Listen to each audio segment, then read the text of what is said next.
So I didn't realize this, but the building that's very close to the Capitol grounds um, was a site back in 1967. Well, when Governor Winthrop Rockefeller, when he took office in 1967, he used a penthouse. Well, it was his penthouse home, this building that's kind of on the grounds of the Capitol there.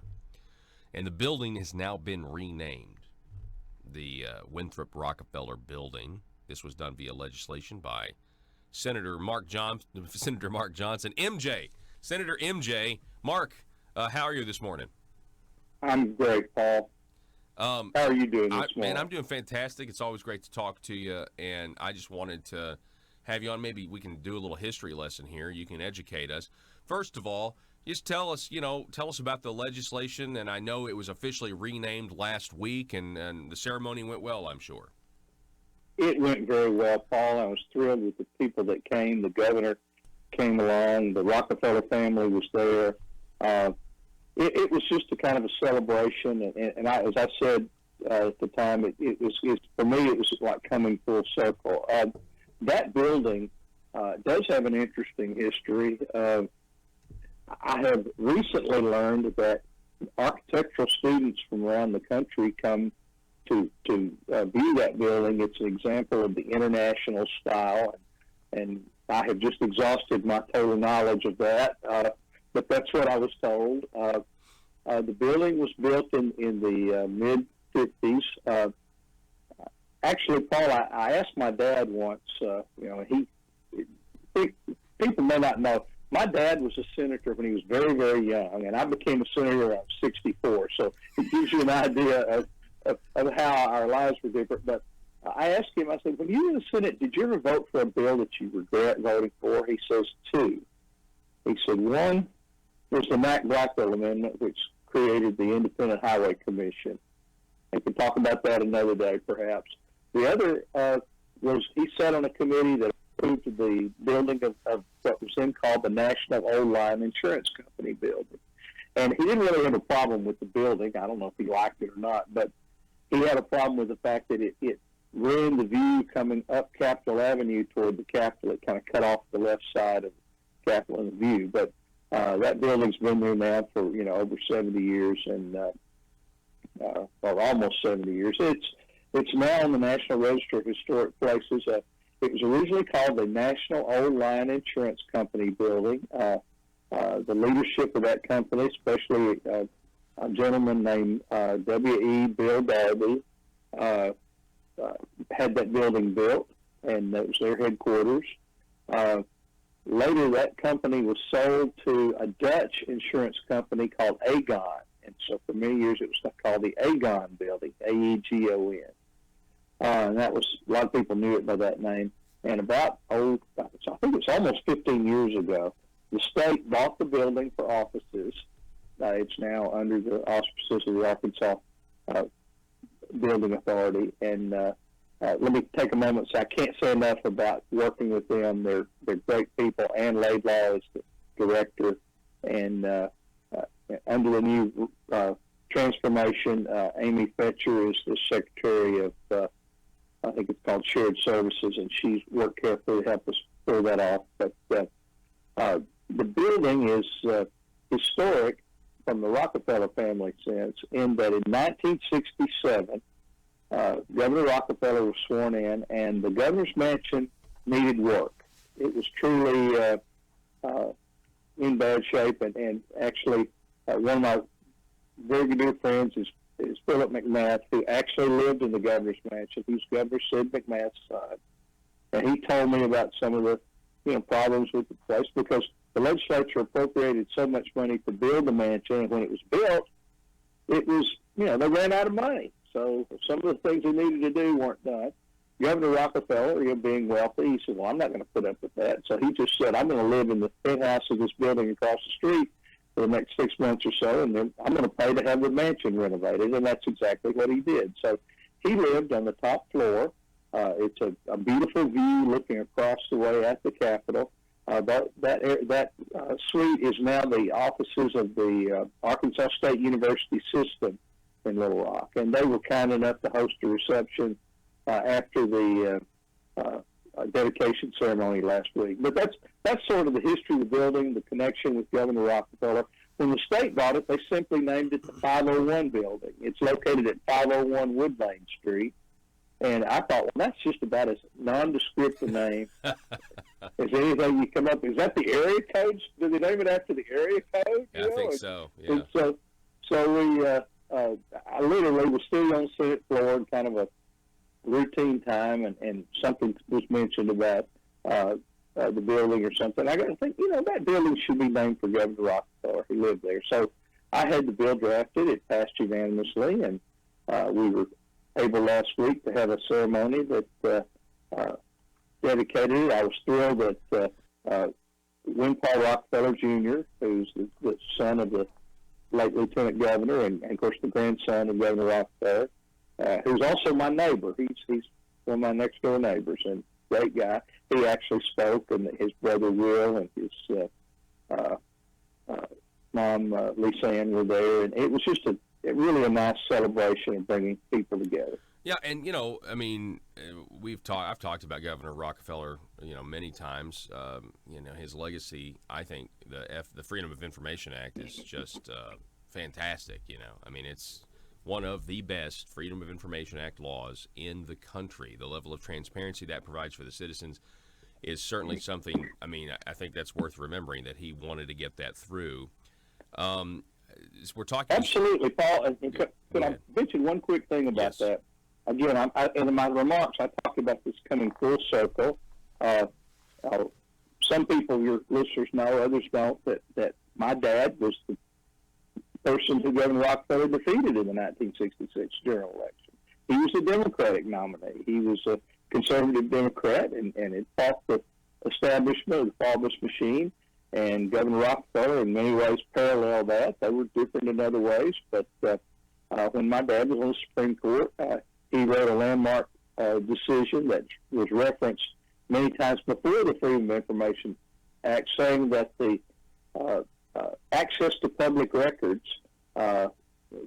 should not be denied to the people, and it was essential for our form of government for people to be able to access public records. You actually had a Secretary of State who wouldn't give over certain public records to persons that were looking to research them. So that's interesting. So your dad, your father, the late Senator Jim Johnson, right? His name's Jim? Right, and he was actually Justice Jim Johnson. He was on the Supreme Court, of course, when he wrote that opinion. Okay, yeah. So very accomplished, your father. And so talk a little bit about that, in terms of the fact that he was the Democrat, Rockefeller was the Republican. That really does kind of make it full circle if you kind of think about it. Then the son of Rockefeller's opponent ends up naming a building after him. That's interesting. That's his. And I left out one thing. And the late Lieutenant Governor Paul Rockefeller. My daughter actually worked in his office, so we have a family connection. We're friends, but as I said, it's Arkansas. Everybody seems to know everybody. It's just that wonderful small state that everyone. We have connections to people, and that's one of the beautiful things about our state. Okay, well, while I have you, you said maybe we'll save it for another day, but let's talk about your dad. And you said he had two bills that he ever regretted voting for. Let's talk about the one that you mentioned, the highway, right? The creation of the Independent Highway Commission, right? Yeah, Paul, we had a scandal back in the early 50s that there had been an audit of the highway department, and there had been some problems found, and it was rather scandalous. And as people tend to do sometimes, there was an overreaction. And a constitutional amendment was proposed to the legislature to take the highway department out from under the governor and create this independent commission with a commissioner from each of the at that time 5 congressional districts. And that's what we have now. And my dad's logic was simply, they said at the time, we're going to take the highway commission out of politics. And he said, well, you can't ever take anything completely out of politics, but what you do is you take it away from the people. And and this is not a reflection on the staff of the highway department, RDOT, or the commissioners individually themselves, but the fact is that there is this extra buffer between the public and the highway commission. I actually had a commissioner within the last year say to me that, we're independent businessmen. We have a real life, and we just sort of rubber stamp what the staff provides us with, and it's just not a good way to run things, probably. But the fact is that was, we've had a lot of overreactions to things, in Arkansas. But there are folks that say the Game and Fish Commission, same thing. We had literally decimated our wildlife, and so people came up with this idea, well, let's create an independent commission to take it out of politics. Well, I'm not saying, again, that the Game and Fish Commission staff is not doing a good job on things. Sometimes they do. Sometimes maybe there's a problem. But this idea that you fix things by taking them out of politics, you have to look at that very carefully, because often all you're doing is taking it away from the direct oversight of the people and their elected representatives. That's a really good point, Mark, because, let's just take Game and Fish. I had never really understood your point about the Highway Commission. Very well taken. Removing it from politics removes us from having to say. But there are whispers from people that I talk to. They would love to elect Game and Fish, officers or Game and Fish commissioners. And, you say that to some people and they're like, nah, absolutely not, but if we can't pretend that if you get appointed to some commission or agency that all of a sudden you're infallible, right? And the people I think they need to be able to take swift action, and, the government responds by, having new people in positions of power, Well, Paul, it's interesting that you had mentioned a moment ago about the Freedom of Information Act. A few years ago, the Game and Fish Commission tried to, in effect, promulgate their own Freedom of Information Act, which was contrary to some of the things in our state Freedom of Information law. And fortunately, it was struck down by someone with a little sense very quickly. But the idea that any entity could say, well, we're independent, so we'll just write our own law and set it up any way we want to, and we're not answerable to the state statute that governs other agencies. And as a citizen, I have a problem with that, and as a legislator, I have a problem with someone in any agency that says, well, the state law doesn't apply to us. Mm-hmm. And when that happened, that was really shocking. I knew it was politically doomed, but the very idea that someone would be so foolish and arrogant as to put something like that forward, was very surprising to me. We're talking with Senator Mark Johnson. I know it's a long way until 2021 when the next legislative session happens, but you got any ideas that you're thinking about for the next legislative session? Well, Paul, and we've talked about this on your show before, I believe the things that I set out in 2019 to do, I've still got unfinished business. That I had some ethics legislation primarily aimed at putting some teeth in our pension law, where someone is convicted of a felony arising out of something they did in the line of duty, that they lose their state pension. And I was just of the impression that would be popular and it would sail through. And frankly, the Senate and House leadership put together a package of bills and asked me to add mine as part of that package. And then it got complicated, and then it got sticky, and then we got actuaries involved, and it just, the bureaucracy, it just kind of got bogged down in the mud.